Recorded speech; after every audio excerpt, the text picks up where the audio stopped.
Okay. Mr. Wood, can you confirm that the Kansas open meeting regulation and notifications were met? Yes. So I would like to call this December 6th meeting of the Law Enforcement Citizen Review Board to order. And then we'll have the roll call. Okay, Brenda Mai, Here. Jason Gibson, Here. Felicia Strang, Present.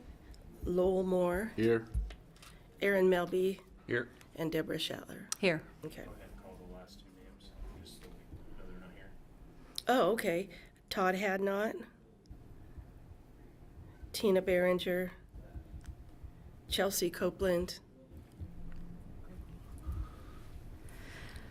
Okay, so next up is the approval of minutes. Would someone like to make a motion to approve the minutes? I'll make the motion. Is there a second? I'll second the motion. So there's a motion and a second to approve the minutes from June 1st of 2023. Is there any discussion? So all in favor, say aye. Aye. Opposed? No? Okay, so the motion carries unanimously. And next, we move to the staff report update. Quarterly report. Okay, so we actually have a couple of, let me turn my mic on here so they can hear me at home. So we have a couple of quarterly reports. If you want to, they're in your packet. There's not a whole lot of changes, but we did add another quarterly report in there because we missed last meeting. So if there's anything you want to talk about, anybody have any questions about the information that's in the packet?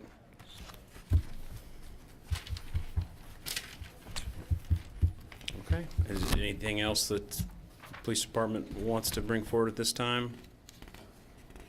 Okay. All right. So we'll move to new business, introduction of board members and board orientation. Okay, well, this is a really fun part. This is a fun meeting for everybody. You get to hear me just talk and talk and talk and talk. I try not to be too boring, but this is one of those things that we have to do on an annual basis, just to kind of give the basis of what citizen boards do, what your roles and responsibilities are, and so we'll go get right into that. First, I just want to introduce, we have a couple of new board members. So Jason Gibson took the spot that was held by Teresa Hernandez, I said that wrong. And then Brenda Mai is a representative from the Human Relations Commission. That seat was held by Chris Grinter in the past. And if you guys want to just introduce yourselves and say who you are, why you're interested in being here, that'd be great. Well, I appreciate the introduction. I am a relatively new resident of Salina, Kansas. I moved in April of 2021 to take a promotion with the United States Department of Agriculture. My background is primarily in government, federal government. I've been in the Department of Defense, Department of the Army, and Department of Agriculture, Department of Veterans Affairs for about 25 years. I've got an educational background, undergraduate education in criminology and criminal justice from the University of Missouri. I hold an MBA from the University of Missouri and a master's in emergency disaster management from Georgetown University. I'm happily married for those same 25 years in the military. My beautiful wife, Tina, lives also here in Salina as a dental hygienist. My son is currently a freshman at Kansas State University. And I think my goal with joining the LECRB was to try to add some value to the city of Salina, and I think do some civic duty in the time that I have, in addition to my busy lives. So thank you for allowing me the opportunity to be here and serve, and I look forward to future collaborations with all of you all. Thank you. Hi, I'm Brenda Mai. I can't top that. Really? I am on the Human Relations Committee also, enjoy it very much. And they've kind of nominated me to come over here. So this is my first meeting, and I look forward to getting to know what it's about and move on forward with it. Well, I'll try to keep you awake through the what it's all about. So I'm Jacob Wood. I'm the deputy city manager, and this board has been in place for about two years now, just over 2 years. Brand new board. It kind of came out of the George Floyd and Black Lives Matter movement a few years ago. We had several public meetings that we hosted as a city, and lots of people came forward, and this is something that people were interested in doing. So we kind of looked all over to see what other communities were doing and crafted our own ordinance and set up the board and have been in operation ever since. So I'm kind of the liaison to the city for the board in the city manager's office, obviously. And I work closely with Chief Weiss and the police department. And so that's kind of my role here. Chief, if you just want to introduce yourself, and we'll just kind of go around the room, you guys can all. I'm Chief C.J. Wise. I've been here since January 31st, so still relatively new, but fitting in, really love the community. And one of the things that really I appreciated is having a board like that. I think it says a lot about our department, because I think there's some departments out there who wouldn't want a board looking over their shoulder, and not that that's what you do, but I think we welcome that and that citizen interaction, and so that was kind of what made this job attractive. One of many pieces, and so I really appreciate all the work that you all do. I'm James Feldman, captain. I will be moving over to Captain Larson, who will introduce herself shortly, taking my place. But I've been with the board since the start and been with the Salina Police Department 30 years now.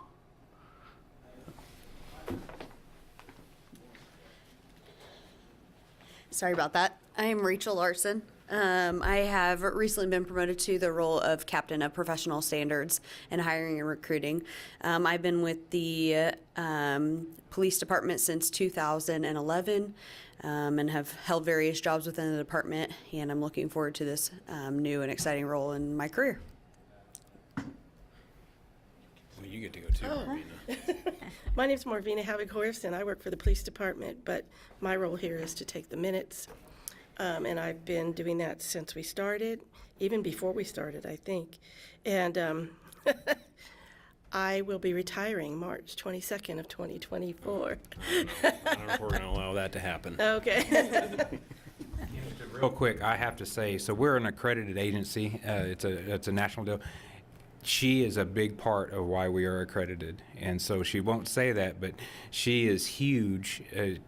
Because it is a big undertaking, and it is a smooth transition for all of us, and we're about to go into this next year. We're going to have our on-site where they come and look over our policies, talk to some community members, and she stresses about it, but we don't, because she handles everything, and so she gets a lot of credit for that. And like I said, I want to make sure that gets said. Thank you. Okay, so I'm not going to have the rest of the board introduce yourself since you've been here a little bit. I'm going to jump right into board orientation. So I will try not to read every slide to you, but it's important that we at least go through some of these slides. I am going to read to you because it's hard to provide the oversight without just saying this is what it is. So I will try to buzz through this as fast as I can. If you have questions at any time, go ahead and stop me. Feel free to ask. I don't want to keep you here for more than an hour, so I'm hoping like maybe 30 minutes of this. So we'll see if I can do that, because there's quite a bit to cover. So the first thing I'll talk about is these are just pictures of the information that was in the packet that you got. This is the receipt of citizen volunteer board. There's a form there that I'll have you sign. I think some of you have already signed it and provided it, but this is something we'll sign annually, and it just basically says that you've received these documents. And the documents there are the resolution that sets up what volunteer boards are for the city of Salina, a ethics policy for the city of Salina, and then a document that talks about open records and open meetings laws for the state of Kansas. And I'm just going to jump right into these documents, go through them a little bit, and then we'll talk about the ordinance that actually set up this board and the kind of the role and responsibility of the LECRB. And that's what this document is. Okay, so just a kind of a overview of boards and commissions. The city has quite a few boards and commissions. I think we're at 13 or 14, maybe more than that. these boards and commissions have different roles and responsibilities. Some of them actually make government decisions. Some of them are regulatory in nature. Some of them are administrative, and some of them are advisory. So this board, this slideshow kind of talks about each one of those. I'm not going to go through those. I'll just talk about what this board is. This is an advisory board. So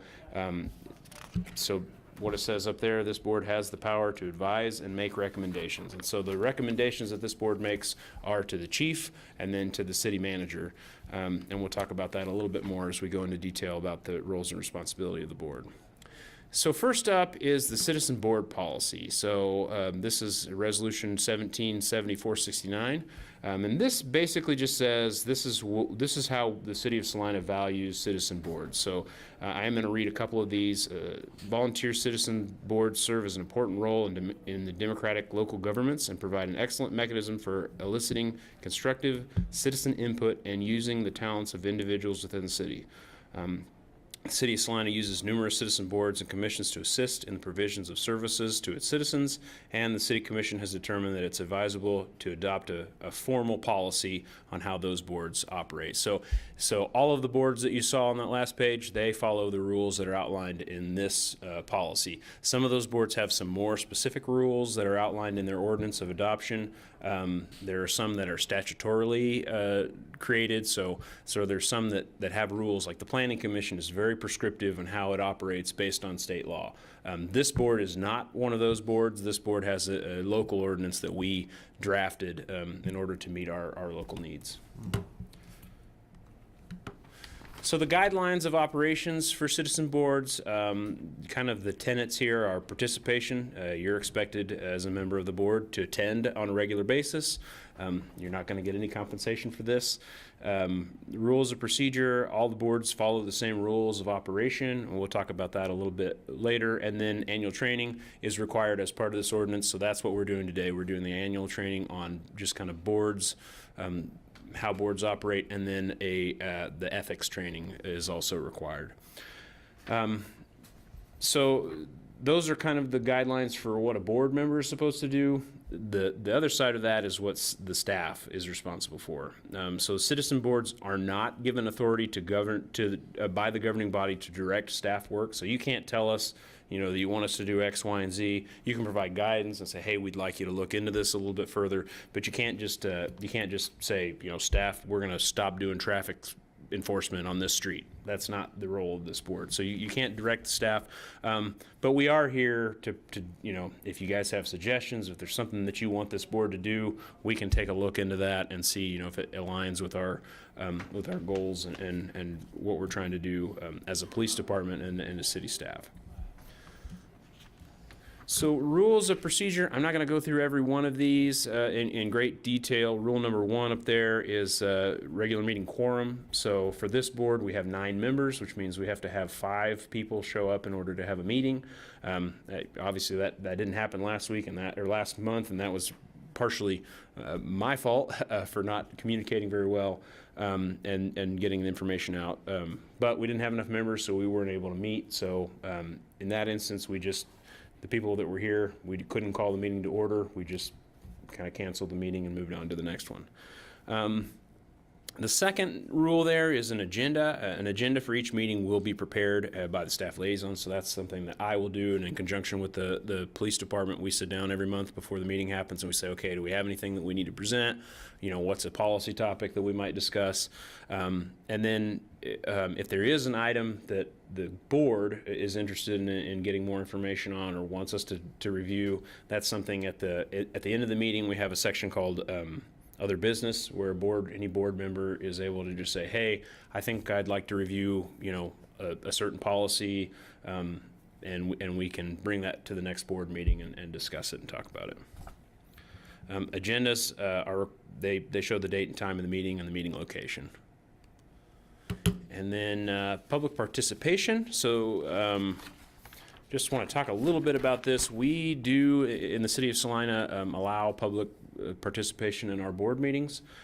Generally, we'll have a section that's it's called Citizen Forum, where we open it up. Anybody who comes here can come to the podium and kind of just talk on anything that's on the agenda or anything that's off the agenda. That's not a requirement by state law. It's just something that is past practice. We have a strong history of allowing public comment, and actually more public comment than I think a lot of other communities do. We're just kind of finding out about some other communities that have really ratcheted that down. We're pretty open. We allow people to come and talk. We allow people to come and talk on individual agenda items, and we also allow them to talk during the citizen forum. They can only participate in the meeting when they're recognized. So as the chair for the board, they would have to be recognized, and they can't participate in the discussion. They have a certain specific time where they can come up and talk, but once the item is in front of the board and they're discussing it, you can't just yell from the crowd or come up to the podium. They have to be recognized by the chair.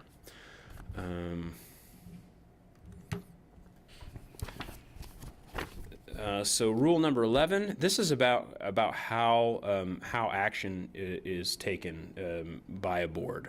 So debate, motion, and second required.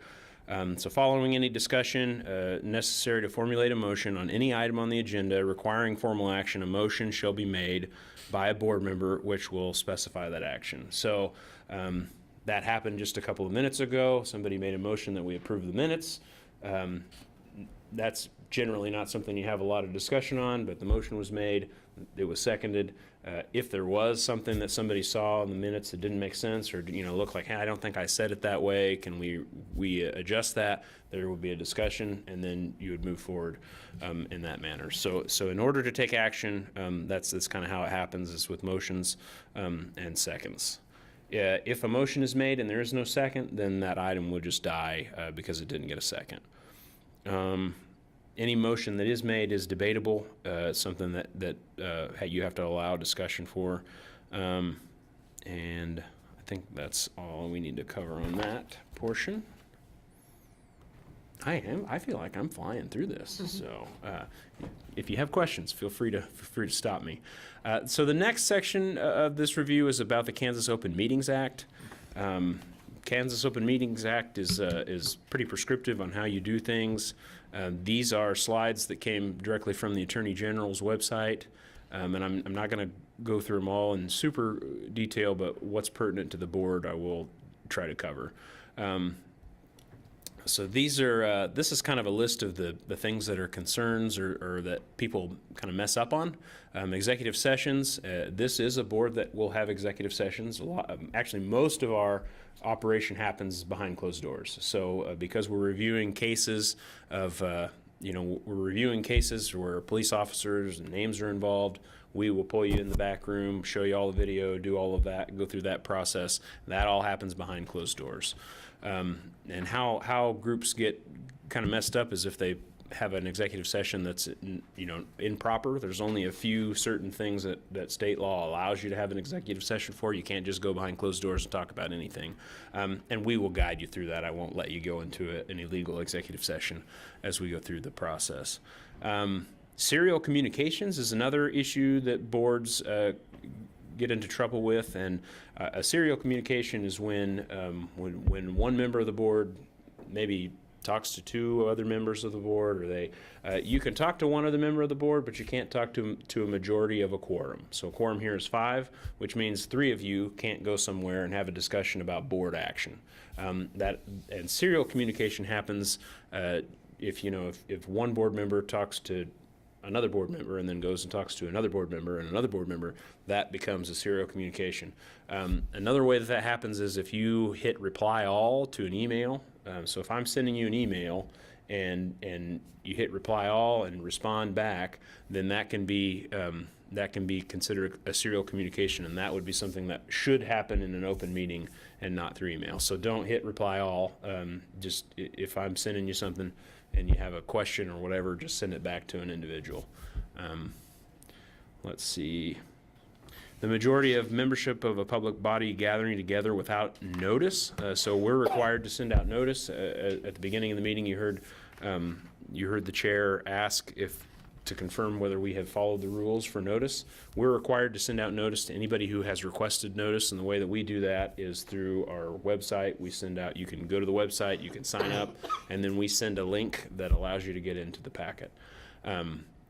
So I don't know if there's actually anybody who's requested notice of this board, but if they have, they would, anytime we have a meeting, they would receive that link that says, hey, there's going to be a meeting coming up next month. And then overall failure to provide notice, and I know that's not a board thing, that's a staff thing, but if we were to have a meeting and I didn't send the correct notice, then that's a violation of open meetings law, because we didn't allow the public to know, or not just the public, but anybody who had made a request that we were going to have a meeting. So what is a meeting? A meeting is any gathering or assembly in person, on the phone, or any other medium where there's interactive communication. So any kind of a gathering where you can converse back and forth would be something that would be considered a meeting, and that would be with a majority of the membership of the body. So that, in our case, a quorum. So if 5 members are meeting, then that constitutes a meeting. And then if you're meeting for the purpose of discussion of business or the affairs of the public body. Now, if everybody on the board decided they were going to go to the movies all the same night and you weren't sitting down talking about city business, that's not a meeting. Or you go to the chamber banquet, that's not necessarily a meeting. But if we were all to go to, let's say there was a public forum on homelessness, and 5 members of the board decided to go to that meeting and participate interactively, then that could be considered a meeting. So you'll notice that when the city commission, anytime we have more than 2 city commissioners that we expect to be at the same location, we send out notice, just so that people know, hey, there's potential. We normally say there's not going to be any business discussed, but just so people know, hey, there's going to be 3 people that are all going to a public forum. And so like last week, well, I guess the public forum for homelessness that was supposed to happen this week was actually a meeting. So that's not a very good example, but there have been meetings held by other bodies where we said, hey, we have 3 people. We don't expect that they're going to have interactive communication, but it still could be considered a meeting. So what happens if you do that? I mean, you're not supposed to have a meeting, but it can. Yeah, so it can what happen. happens is if somebody files a complaint with the Attorney General, they will do an investigation and they will determine whether it was a meeting or not, whether we violated the rules, and then there can be fines involved. I've never seen the Attorney General actually. It's like a $400 or $500 fine. They're not. I mean, I don't think it's any more than that. Generally, what they do is they say, "City screwed up," and they ask you what kind of remedial actions you've taken, and they accept that as kind of. So they may say, "Hey, city, you violated the Open Meetings Act. We want you to conduct training with all of your boards," which is what we're doing today. To kind of avoid that, we want you to conduct that training, and once you conducted that training, we feel like there's no additional consequences. And then your name goes on a report that will come out every year from the Attorney General, and it'll say, it'll give the circumstances by which the meeting was held, and they'll go from there. So the last one, I mean, we have had it happen here. The last one I think that was an issue was a joint meeting of the City and County Commission.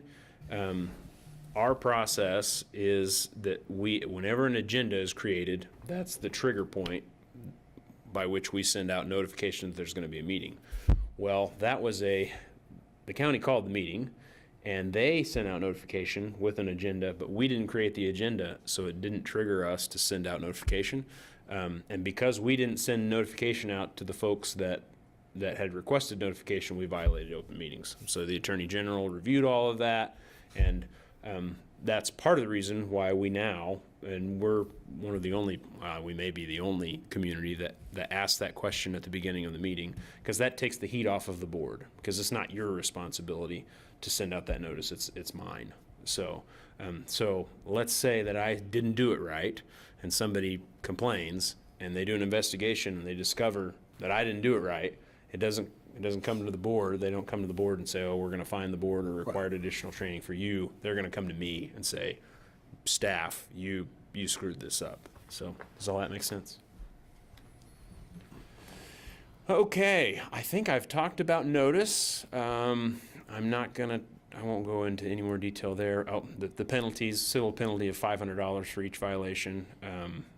I've never seen them actually have a penalty of $500. Generally, it's like, hey, you need some additional training or something like that. I talked about serial communications.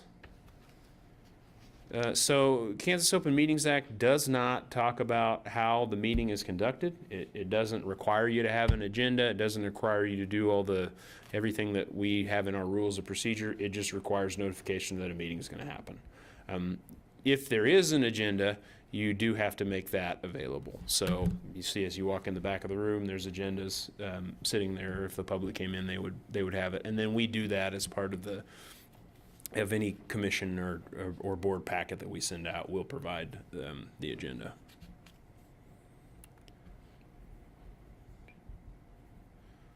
I'm not going to go over these. Executive session, we'll talk about this a little because it is pertinent to this board. So there must be a formal motion, and that the motion has to be seconded, and there are particular things that have to be in that motion.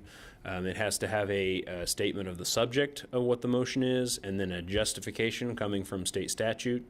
And then it also has to say the time and the place where the meeting in this room will resume. So that is something that when we do have a case where we go into executive session, I will provide you a little sheet of paper.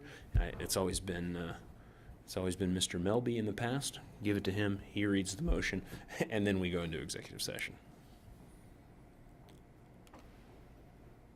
This is what one of those motions looked like. I won't read that to you. It's pretty lengthy, but it has to be pretty specific to, what it is you're going in there for. You can't just go into executive session for any topic. Okay, so that's Open Meetings Act, and I will move on to ethics policy, and this is my favorite part of all of this because it's the really dry stuff. So there's no way to make this exciting. So I apologize for that, but this is where I'm going to actually read a little bit to you because it is important, but it's a little dry. So the ethics policy is Resolution 177463. Section 1 of that policy is the governing body of the City of Salina acknowledges the importance of sustaining the public's confidence in the integrity of its local government through independent, fair, and impartial local governance administration. Neither public office nor public employment can be used for personal gain. The policy of the City of Salina shall be to promote and assure ethical conduct by its elected and appointed officers and its employees. So this policy, it's intended for board members, volunteer board members, employees, anybody that's an appointed or an elected official for the City of Salina. And basically it just says, hey, we're supposed to act in an ethical manner. The public puts trust in us to do the right thing, and we're supposed to follow through with that. Section 2, application and purpose. I kind of just talked about this. It's any board member, governing body member, appointed member, or employee. And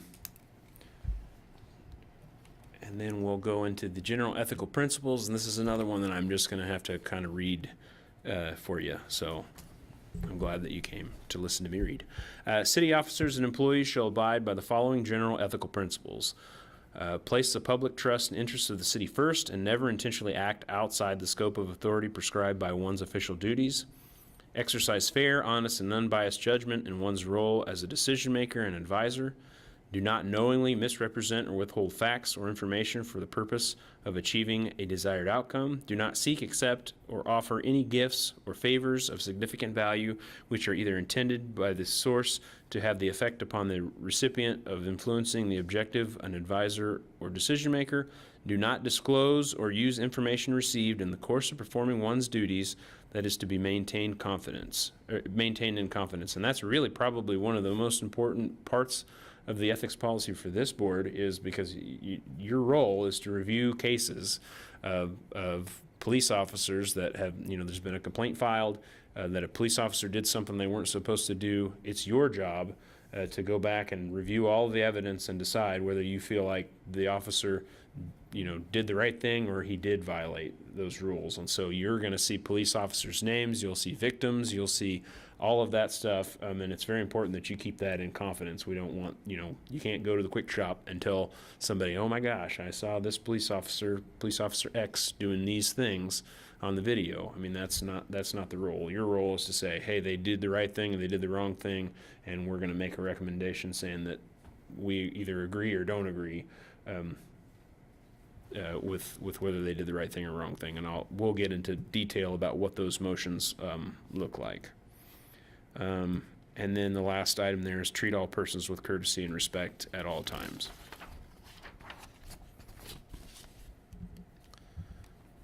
So the consequences of violation for city officers and employees is violation by a board member may result in A, a private notice and warning, B, a private and public censure, or C, removal from office at the discretion of the governing body based upon the nature of the violation.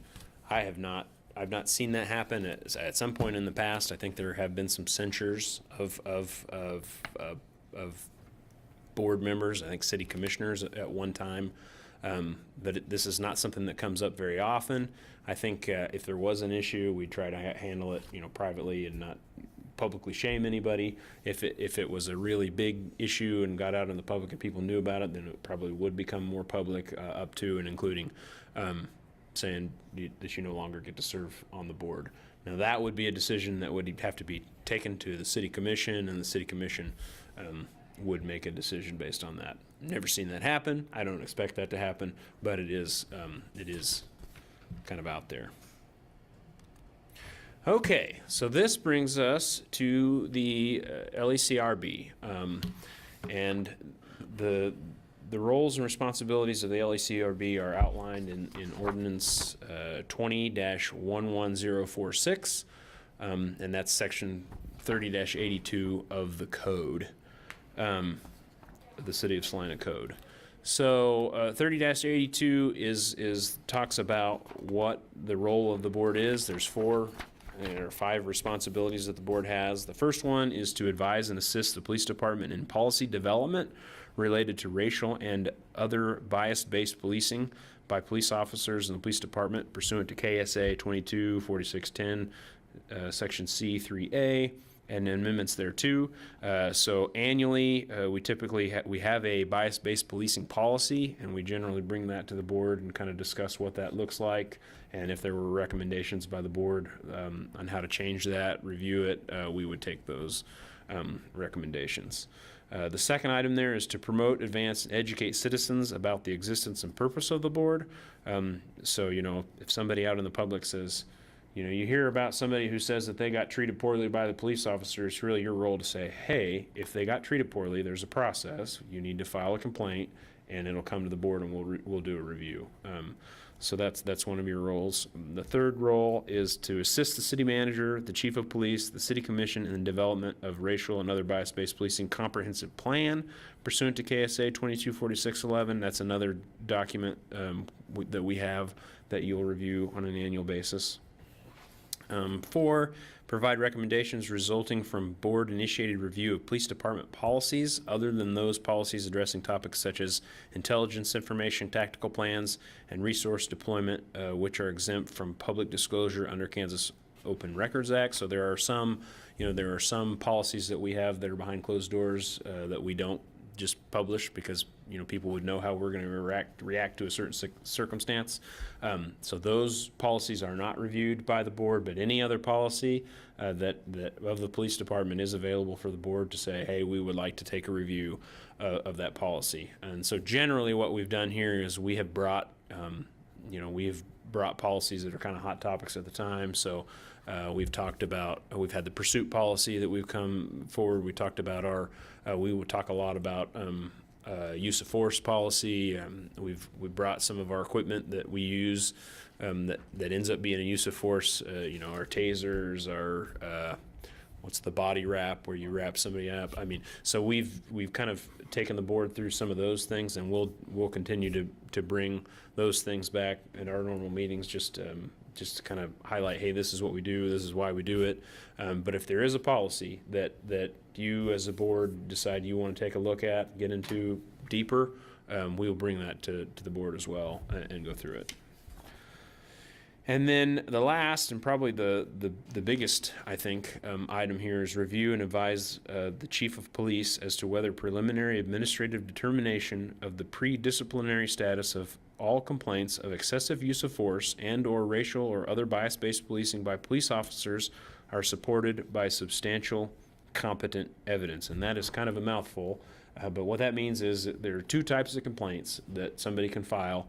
And they can do that. They could bring it to me. They could bring it to IA. Anybody would take one of those complaints, and that is a complaint of excessive use of force and a complaint of racial or other bias-based policing. Somebody makes one of those complaints.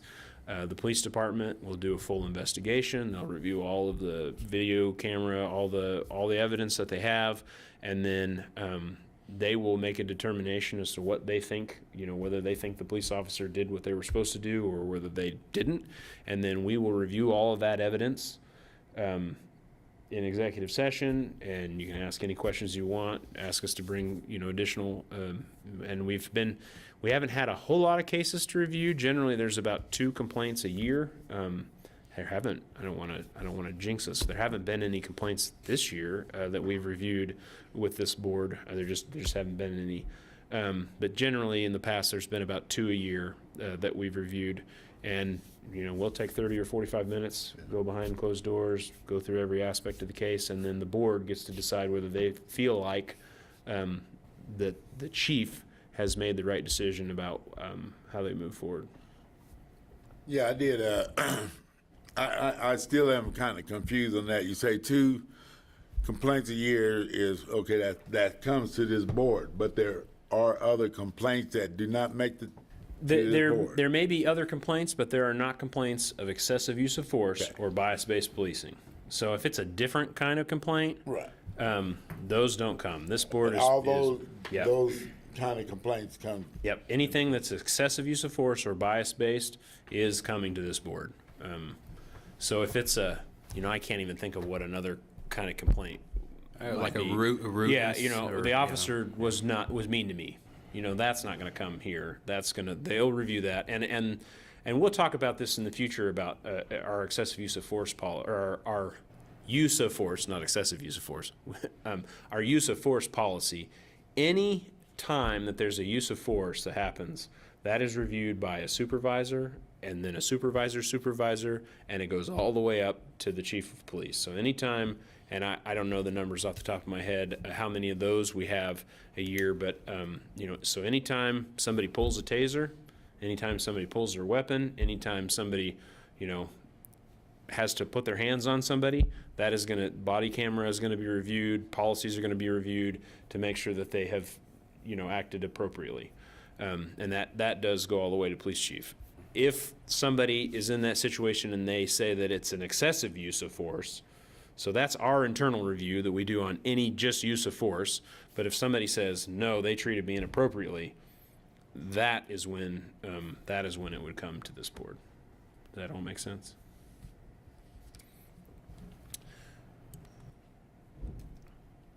Oh, I didn't skip slides earlier.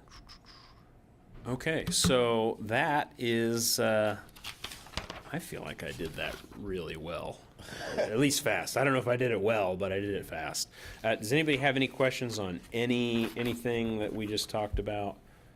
I know I did kind of buzz through it, and I have I think we probably need to send out the link again to all the police policies, so I can get you that link. I mean, everything that we have that is a public policy is on our website, and it's available for anybody to take a look at. But that might be something the board wants to take a look through, and then as we go forward in time, if there are things you want us to look at in more detail, we're certainly willing to do that. So that is it for board orientation. So we'll move on to chair and vice chair nominations. Yeah, so this is something that we do annually as well. Ms. Shetler has been the vice chair, and our chair actually went off the board, and we would have selected somebody to fill that role in September, but since we weren't here in September, we need to appoint a chair and a vice chair for the next year. And the responsibilities of the chair are to chair the meeting. They run the meeting. If there were public comment, they would recognize, anybody from the public that wanted to speak, that sort of thing. The vice chair would fill that role if the chair was not able to make it to a meeting. So what we need is somebody to nominate a chair and a vice chair, and then approval from the board. Nominate Deborah Shetler as the chair for the board. Do we have a second for that? Second it. Okay, then we'll take a vote. So nominated Deborah Shetler to be the chair of the board, and any discussion? Okay, so we'll vote. All in favor, say aye. Aye. Opposed, nay. All right. The motion passes, okay. And then we'll need somebody to fill the vice chair role. So, any volunteers? Guy from the Navy. You interested? Huh? Are you interested? If nobody else, but, give the newcomers a chance to do so. I don't believe I can because I'm a guest board member, No, correct? No, you are a full board member. Well, I'm So a you could- vice chair on my other board. Yeah, well, you don't have to, but you certainly could if you wanted to. I'll do it. So we Good, would so- just need a motion and a second, and then a vote. So we have is there a motion to appoint Leisha Strang as the vice chair? I make a motion to And- make Alicia Shane the vice president. Did I say that right? Vice chair. Is there a Say second? that. I second. Any discussion? Okay, all in favor say aye. Aye. Opposed, nay. So the motion carries. All right.